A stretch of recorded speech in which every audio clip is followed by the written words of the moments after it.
नमस्कार, स्वागत है आप सभी का डीटी न्यूज के इस खास बुलेटिन एक्सप्रेस 100 में, जहां हम आपके लिए लेकर आते हैं राजनीति, मनोरंजन, देश, दुनिया, खेल और व्यापार जगत की सभी बड़ी खबरों को एक्सप्रेस यानी फटाफट अंदाज में। मैं हूं शहला निगार। आइए खबरों को देखते हैं तेज रफ्तार के साथ। महाराष्ट्र विधानसभा को 3 दिवसीय विशेष सत्र आज से होगा शुरू। विशेष सत्र में नवनिर्वाचित विधायकों को दिलाई जाएगी शपथ। राज्य स्पीकर का चुनाव सोमवार को होगा, जिसके बाद देवेंद्र फडणवीस के नेतृत्व वाली महायुति सरकार विश्वास मत हासिल करेगी। मुख्यमंत्री देवेंद्र फडणवीस ने कैबिनेट विस्तार पर कहा कि यह 16 दिसंबर से पहले किया जाना चाहिए, जब नागपुर में राज्य विधानमंडल का शीतकालीन सत्र शुरू होगा। डीडी न्यूज से खास बातचीत में प्रधानमंत्री मोदी के नेतृत्व की सराहना करते हुए देवेंद्र फडणवीस ने कहा कि छोटे से कार्यकर्ता को कैसे बड़ा बनाना है, ये प्रधानमंत्री नरेंद्र मोदी बखूबी जानते हैं। उन्होंने कहा कि महाराष्ट्र चुनाव में एकता का प्रदर्शन देखने को मिला, इसलिए हमें इस चुनाव में प्रचंड बहुमत से जीत मिली। महाराष्ट्र के उप मुख्यमंत्री अजीत पवार को बेनामी संपत्ति से जुड़े एक मामले में बड़ी राहत की खबर है। दिल्ली की बेनामी संपत्ति ट्रिब्यूनल ने आयकर विभाग द्वारा सीज उनकी संपत्ति मुक्त करने का आदेश दिया है। साल 2021 में आयकर विभाग ने बेनामी संपत्ति के मामले में अजीत पवार, उनके बेटे पार्थ पवार और पत्नी सुमित्रा पवार की संपत्ति सीज की थी।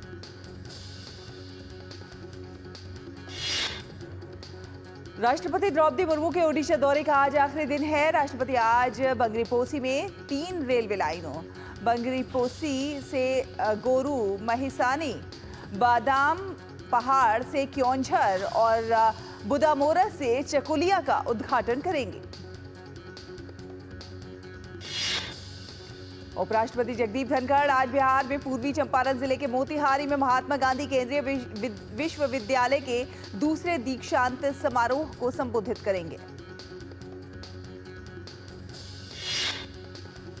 प्रधानमंत्री नरेंद्र मोदी आज अहमदाबाद में बोचा सन्यासी अक्षर पुरुषोत्तम स्वामी नारायण संस्था बाप्स स्वयं जयंती समारोह को वर्चुअली संबोधित करेंगे। केंद्रीय गृह मंत्री अमित शाह आज गुजरात के दौरे पर हैं। इस दौरान अमित शाह अहमदाबाद के बोधगदेव में एक हॉस्पिटल का उद्घाटन करेंगे। अपने कार्यक्रम के दौरान अमित शाह गुजरात लोक सेवा ट्रस्ट के वार्षिक उत्सव में मुख्य अतिथि के तौर पर शामिल होंगे। बीएपीएस के कार्यकर्ता स्वर्ण जयंती समारोह में भी वो शामिल होंगे। केंद्रीय स्वास्थ्य मंत्री जगत प्रकाश नड्डा आज पंचकुला से 100 दिवसीय राष्ट्रव्यापी टीबी उन्मूलन अभियान का शुभारंभ करेंगे। इस अवसर पर हरियाणा के मुख्यमंत्री नायब सिंह सैनी भी मौजूद रहेंगे। ये अभियान देश के 33 राज्यों और केंद्र शासित प्रदेशों के 347 जिलों में चलाया जाएगा। इस अभियान में टीबी के मामलों का पता लगाने, उपचार में देरी को कम करने और विशेष रूप से उच्च जोखिम वाले समूहों में उपचार के परिणामों में सुधार लाने पर जोर दिया जाएगा। बांग्लादेश में हिंदुओं पर जारी हिंसा के बीच भारत ने अहम कदम उठाया है। विदेश सचिव विक्रम मिस्त्री 9 दिसंबर को बांग्लादेश जाएंगे। इस दौरे पर विक्रम मिस्त्री बांग्लादेश में अपने समकक्ष से मुलाकात और बातचीत करेंगे। विदेश मंत्री डॉक्टर एस जयशंकर कतर दौरे पर दोहा फोरम में शामिल होंगे। दोहा फोरम का 22वां संस्करण द इनोवेशन इंपेरेटिव विषय पर आधारित है। इस वर्ष द इनोवेशन इंपेरेटिव शीर्षक के तहत आयोजित फोरम के 22वें संस्करण में 7 राष्ट्राध्यक्ष, 7 सरकार प्रमुख और 15 विदेश मंत्री भाग लेंगे। फोरम में इजरायल द्वारा गाजा पर जारी युद्ध और सीरिया में हाल ही में किए गए विद्रोही हमले के मुद्दे पर चर्चा होगी। भारत ने सीरिया की मौजूदा स्थिति को देखते हुए यात्रा परामर्श जारी किया है। विदेश मंत्रालय ने भारतीय नागरिकों को अगली सूचना तक सीरिया की यात्रा से बचने की सलाह दी है। विदेश मंत्रालय ने सीरिया में मौजूद भारतीयों से कहा है कि वे दमिश्क में भारतीय दूतावास के संपर्क में रहें। मंत्रालय ने कहा कि जो लोग वापस आ सकते हैं उन्हें जल्द से जल्द उपलब्ध वाणिज्यिक उड़ानों से आने की सलाह दी गई है।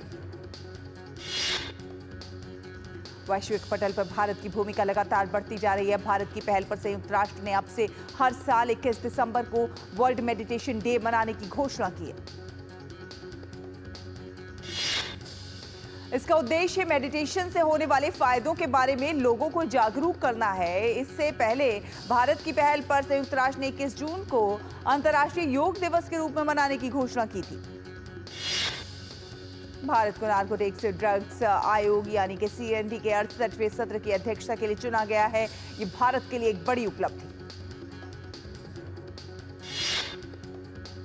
वियना में संयुक्त राष्ट्र में भारत के स्थायी प्रतिनिधि शंभू S. कुमारन ने आधिकारिक तौर पर CND की अध्यक्षता संभाली।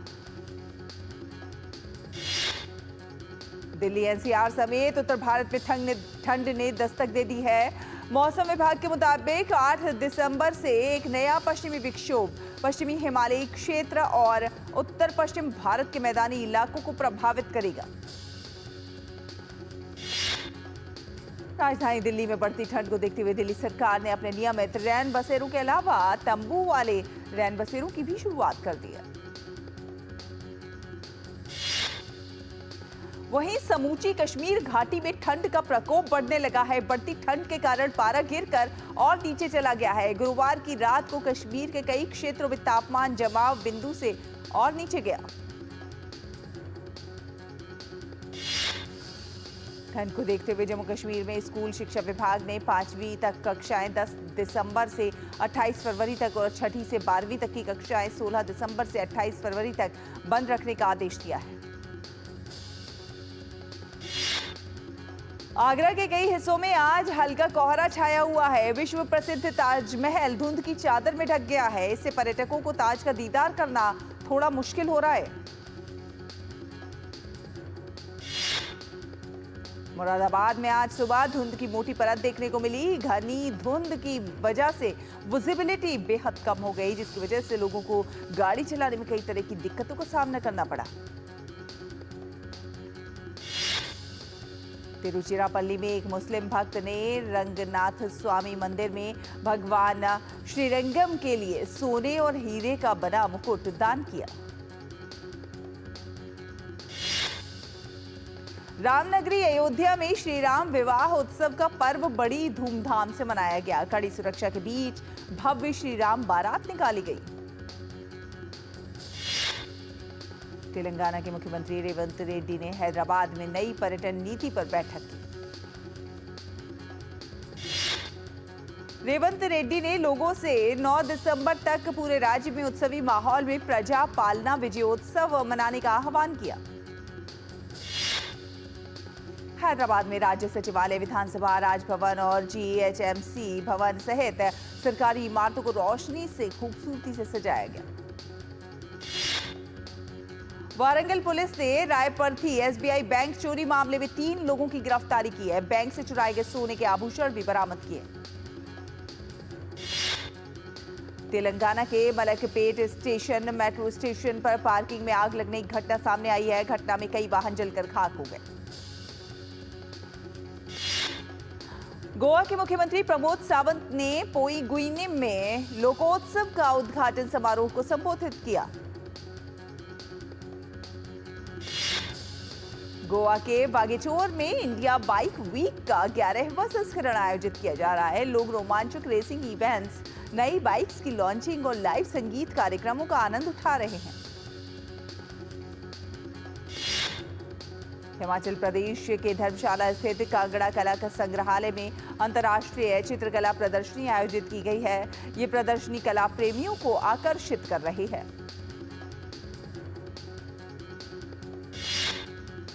फिलहाल एक छोटा सा ब्रेक के उस पार एक्सप्रेस 100 पर खबरों का सफर जारी है।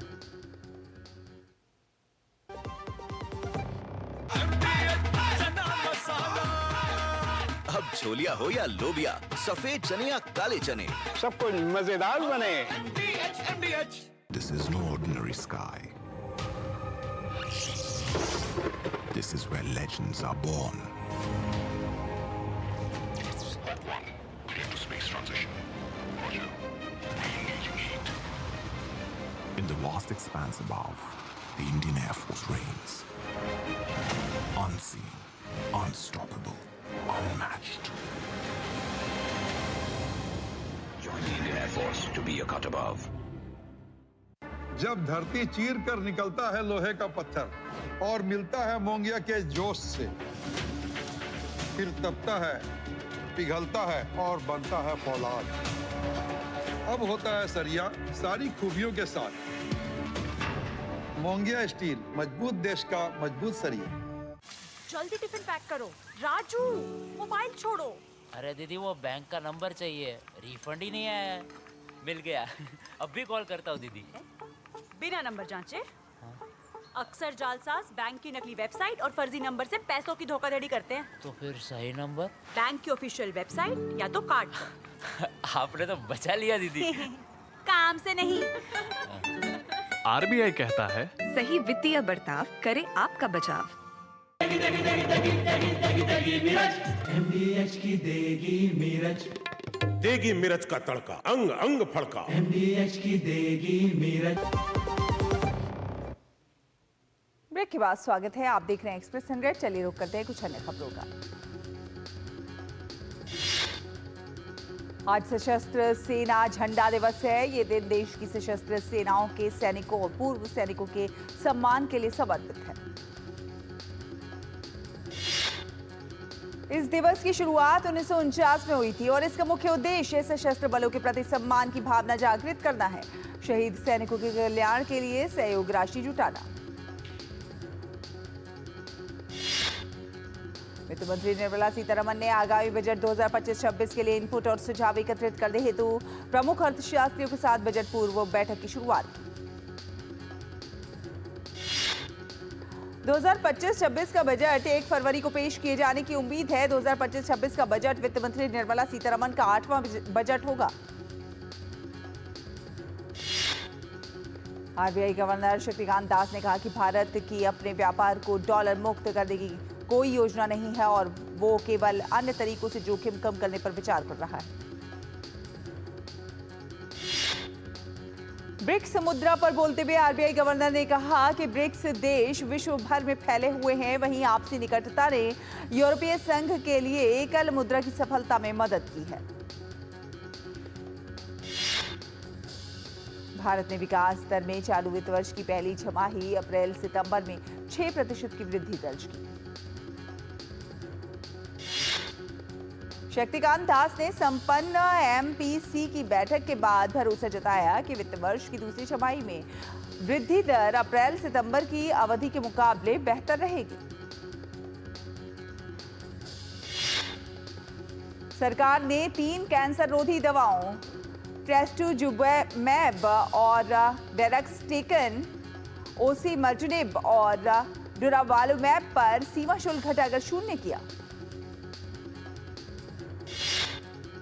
एनपीपीए ने कंपनियों को निर्देश दिया है कि वे जीएसटी दरों में कमी और सीमा शुल्क से छूट के कारण इन दवाओं पर एमआरपी कम करें ताकि उपभोक्ताओं को कम करों और शुल्कों का लाभ दिया जा सके। भारत का विदेशी मुद्रा भंडार 29 नवंबर को समाप्त सप्ताह के दौरान 1.51 अरब डॉलर बढ़कर 658.091 अरब डॉलर हुआ। आरबीआई के आंकड़ों के अनुसार विदेशी मुद्रा भंडार का प्रमुख घटक विदेशी मुद्रा आस्तियां 2.061 अरब डॉलर बढ़कर 568.852 अरब डॉलर हुई। भारतीय रिजर्व बैंक ने छोटे वित्तीय बैंकों को यूपीआई के माध्यम से पूर्व स्वीकृत क्रेडिट लाइन की पेशकश करने की अनुमति दी।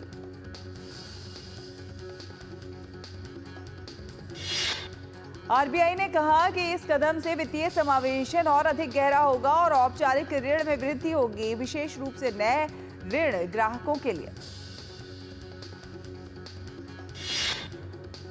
वित्त मंत्रालय ने बैंकों और वित्तीय संस्थानों से बढ़ती वित्तीय धोखाधड़ी पर लगाम लगाने के लिए भारतीय रिजर्व बैंक के MuleHunter.ai सहित कृत्रिम बुद्धिमत्ता उपकरणों का इस्तेमाल करने को कहा। केरल के मुख्यमंत्री पिनराई विजयन ने नई दिल्ली में केंद्रीय सड़क परिवहन और राजमार्ग मंत्री नितिन गडकरी से मुलाकात की। मुलाकात के दौरान मुख्यमंत्री पिनराई विजयन ने नितिन गडकरी के साथ राज्य में राष्ट्रीय राजमार्ग विकास की प्रगति पर चर्चा की।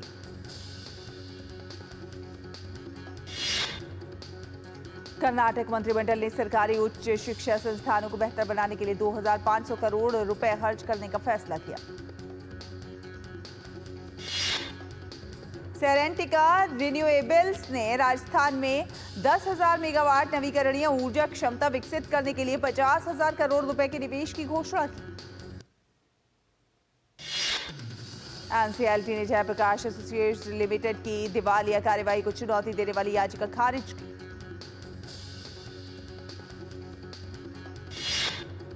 अरब समर्थित विद्रोहियों के कब्जे के बाद अमेरिका समर्थित कुर्द विद्रोहियों ने सीरिया के पूर्वी शहर दीर अल जोर पर कब्जा किया। वहीं कुर्द अब इराक सीमा पर बसे शहर अल मुकम्मल पर कब्जे के लिए बढ़ रहे हैं। अमेरिकी व्हाइट हाउस प्रवक्ता कैरन जीन पियरे का कहना है कि सीरिया के घटनाक्रम पर अमेरिका बारीकी से नजर बनाए हुए है। अरब समर्थित विद्रोहियों के अलेप्पो और हवा पर कब्जे के बाद सीरिया में राष्ट्रपति बशर अल असद के खिलाफ विरोध प्रदर्शन तेज हुए। अमेरिकी राष्ट्रीय सुरक्षा सलाहकार जैक सुलिवन का कहना है कि 2014 से करीब 900 अमेरिकी सैनिक कुर्द सहयोगियों और सीरियन डेमोक्रेटिक फोर्सेस के साथ सीरिया के उत्तर पूर्व में तैनात हैं। दक्षिण कोरिया में राष्ट्रपति यून सुक येओल के खिलाफ महाभियोग पर आज मतदान होगा। इससे पहले राष्ट्रपति येओल ने मार्शल लॉ की घोषणा करके सार्वजनिक हलचल पैदा करने के लिए माफी मांगी।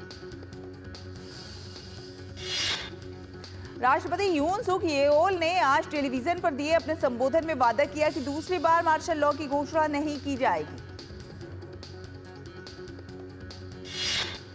विपक्ष के महाभियोग प्रस्ताव पर संसद में आज मतदान होगा। इस प्रस्ताव में यून के लगाए मार्शल लॉ को असंवैधानिक और अवैध विद्रोह कहा गया है। भारत की पहल पर संयुक्त राष्ट्र ने अब से हर साल 21 दिसंबर को वर्ल्ड मेडिटेशन डे बनाने की घोषणा की। अमेरिका की एक संघीय अपीलीय अदालत ने टिकटॉक ऐप को अगले वर्ष 2025 की शुरुआत तक बेचने या फिर प्रतिबंध लगाने के कानून को बरकरार रखा।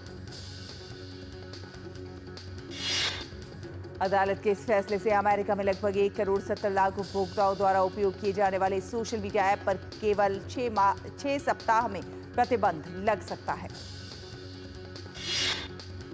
भारत और ऑस्ट्रेलिया के बीच खेली जा रही बॉर्डर गावस्कर ट्रॉफी के दूसरे टेस्ट मुकाबले के आज दूसरे दिन ऑस्ट्रेलिया 1 विकेट खोकर 86 रन से आगे खेलेगा। पहले दिन का खेल खत्म होने तक ऑस्ट्रेलिया ने अपनी पहली पारी में 1 विकेट पर 86 रन बना लिए हैं। ऑस्ट्रेलिया को एक बार झटका उस्मान ख्वाजा के रूप में लगा है।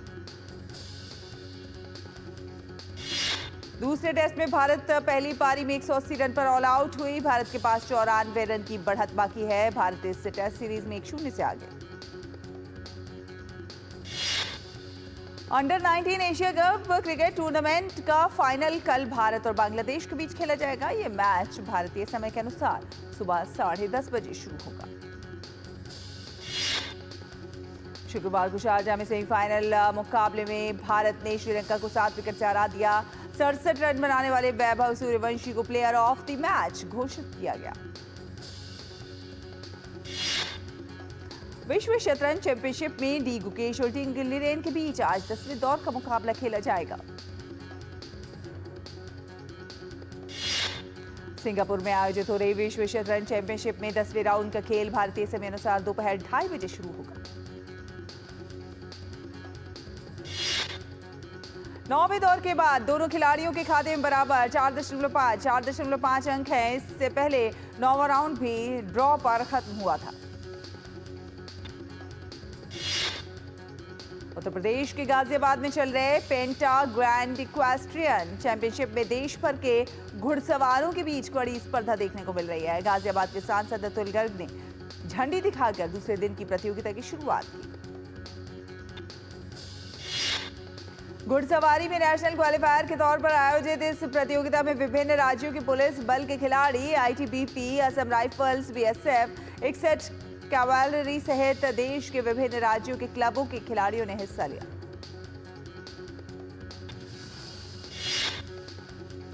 एक और छोटा सा ब्रेक के उस पार खबरों का सफर जारी रहेगा। देखते रहिए एक्सप्रेस 100। बढ़िया है। प्राकृतिक हल्दी, मिर्ची, धनिया। नहीं, मिर्ची, धनिया, हल्दी, MDH। Market access, resources, infrastructure, skills. Rajasthan has it all. With the vision of PM Narendra Modi and CM Bhajanlal Sharma, explore endless opportunities at the Rising Rajasthan Global Investment Summit.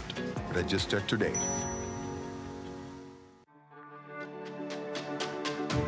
मेरी पसंद।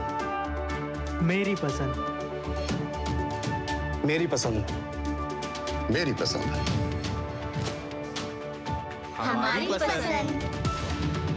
हम सबकी पसंद। मजबूत देश का मजबूत सरिया हो गया स्टील।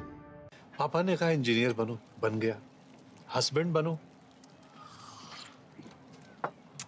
वो भी बन गया। पर मूर्ख बनो तो कहा ही नहीं।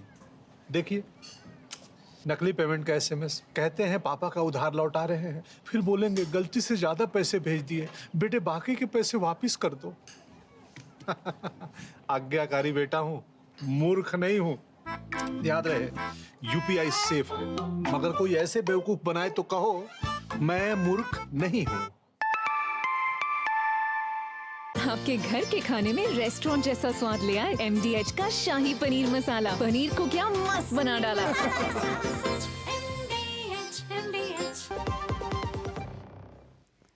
ब्रेक के बाद स्वागत है आपका। आप देख रहे हैं एक्सप्रेस 100। रुक करते हैं कुछ अन्य खबरों का। भारत एशियाई महिला हैंडबॉल चैंपियनशिप में जापान से हारकर सेमीफाइनल में पहुंचने से चूक गया। पूर्व विजेता जापान के खिलाफ सबसे अधिक 15 गोल करने के बावजूद भारत प्रतियोगिता के तीसरे मैच में हारा। एशियाई महिला हैंडबॉल चैंपियनशिप में जापान के खिलाफ 48-15 के अंतर से मिली हार के बाद अब भारत को 5 से 8वें स्थान के ब्रैकेट में प्रतिस्पर्धा करेगा। श्रीलंका के शमी सिल्वा ने एशियाई क्रिकेट परिषद ACC के अध्यक्ष पद संभाल लिया है। उन्होंने भारत के जय शाह का स्थान लिया। JP डोमिनी ने निजी कारणों का हवाला देते हुए दक्षिण अफ्रीका की समिति सीमित ओवरों की टीम के बल्लेबाजी कोच पद से इस्तीफा दे दिया है। क्रिकेट दक्षिण अफ्रीका ने शुक्रवार को इसकी घोषणा की। JP डोमिनी ने पिछले साल मार्च में दक्षिण अफ्रीका के बल्लेबाजी कोच का पद संभाला था। CSA ने कहा कि उन्होंने आपसी सहमति के बाद तुरंत प्रभाव से अपना पद छोड़ दिया है। वरुण धवन की फिल्म बेबी जॉन के मेकर्स ने जारी किया फिल्म का 100 फीट ऊंचा पोस्टर। फिल्म 25 दिसंबर को होगी रिलीज। 30वें कोलकाता अंतर्राष्ट्रीय फिल्म महोत्सव के दौरान फिल्मकारों को याद कर भावुक हुई विद्या बालन। उन्होंने कहा कि बंगाल और कोलकाता से उनका खास लगाव है। अभिनेत्री तृप्ति डिमरी और शाहिद कपूर ने साइन की विशाल भारद्वाज की एक्शन फिल्म अर्जुन उस्तरा। फिल्म की शूटिंग जनवरी 2025 से शुरू होने की उम्मीद। दक्षिण भारतीय सिनेमा की फैन संस्कृति पर आधारित डॉक्यूमेंट्री फैनेटिक्स की स्ट्रीमिंग आज से OTT प्लेटफॉर्म डॉक्यूबे पर होगी उपलब्ध। मलयालम अभिनेता सिद्दीक को यौन उत्पीड़न के मामले में गिरफ्तार किया गया। गिरफ्तारी के बाद उन्हें कोर्ट में पेश किया गया, जहां से उन्हें जमानत पर रिहा कर दिया गया। अल्लू अर्जुन की फिल्म पुष्पा 2 ने रिलीज के दूसरे दिन देश भर में 90.1 करोड़ रुपए की कमाई की। इसी के साथ फिल्म की कुल कमाई 265 करोड़ रुपए हो चुकी है। पुष्पा 2 के अभिनेता अल्लू अर्जुन ने संध्या थिएटर में हुए हादसे में जान गंवाने वाली महिला के परिवार को 25 लाख रुपए की मदद और इलाज का वादा किया। पुष्पा 2 के निर्माताओं ने फिल्म के स्पॉइलर वीडियो बनाकर सोशल मीडिया पर शेयर करने वालों को चेतावनी दी। उन्होंने इसकी report anti piracy control room को करने के लिए कहा। अभिनेता फहद फासिल ने पुष्पा 2 में उनके किरदार के साथ नाइंसाफी होने के बाद कोई भी तेलुगु फिल्म ना करने का फैसला किया। मुंबई की एक अदालत ने पुलिस को फिल्म निर्माता वाशु भगनानी की शिकायत पर फिल्म निर्देशक अली अब्बास जफर और 2 अन्य के खिलाफ धोखाधड़ी आपराधिक साजिश का मामला दर्ज करने का निर्देश दिया। शादी के बाद आशीर्वाद लेने के लिए आंध्र प्रदेश में श्री भ्रामरांबा समिता मल्लिकार्जुन स्वामी देवस्थानम मंदिर पहुंचे और नागा चैतन्य और शोभिता धुलीपाला अभिनेत्री सानिया मल्होत्रा और गायिका सुनीति चौहान का गाना आंख हुआ रिलीज। नेटफ्लिक्स ने की रैपर हनी सिंह पर एक डॉक्यूमेंट्री फिल्म यो यो हनी सिंह फेमस की घोषणा। ये डॉक्यूमेंट्री 20 दिसंबर को होगी रिलीज। तमिल निर्देशक और लेखक गुडिसाई जयभारती का 77 साल की उम्र में हुआ निधन। जापानी पॉप संस्कृति की जानी मानी अभिनेत्री और गायिका मिहो नागायामा अपने टोक्यो स्थित घर में मृत पाई गई। इसी के साथ इस बुलेटिन में फिलहाल इतना ही। डीडी न्यूज पर खबरों का सफर लगातार जारी है। आप देखते रहिए डीडी न्यूज। नमस्कार।